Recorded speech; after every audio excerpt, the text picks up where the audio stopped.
Nananatiling prioridad ng Marcos administration ang karapatan at kapakanan ng mga overseas Filipino workers. Ito ang tiniyak ni Pangulong Bongbong Marcos sa pagharap niya sa Filipino community sa Lao nang bumisita ito sa bansa para sa 44th and 45th ASEAN Summit and related summits. Ang buong detalye i-report ni Rose Babiera.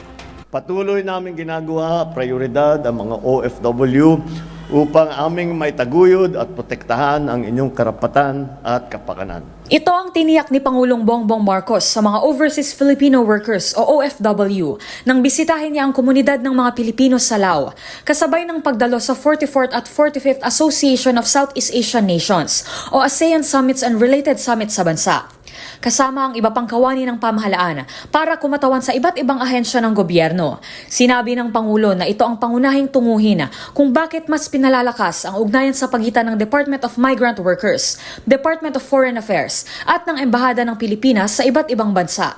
Ginagawa niya ng gobyerno ang lahat upang maprotektahan ang interes ng mga OFW. Kaya naman maaaring umasa ang mga ito dahil handang tumulong ang mga nabanggit na ahensya kapag sila ay nangangailangan. Kinilala din ng Pangulo ang mga Pilipino sa Lao at ang kanilang kontribusyon sa bansa bilang mga guro, engineer, executive at expert. Pagbibida rin ng Philippine Ambassador to Lao na si Dina Joy Amatong.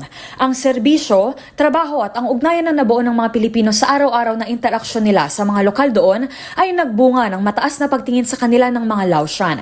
Ayon kay PBBM, mahalaga ang papel nito sa pagpapalakas ng people-to-people relations sa pagitan ng Pilipinas at Lao. Kaya naman sa kanyang talumpati, hinimok ng presidente ang lahat ng mga Pilipino na maging ambassador of goodwill sa mga bansa na kanilang pinaninirahan.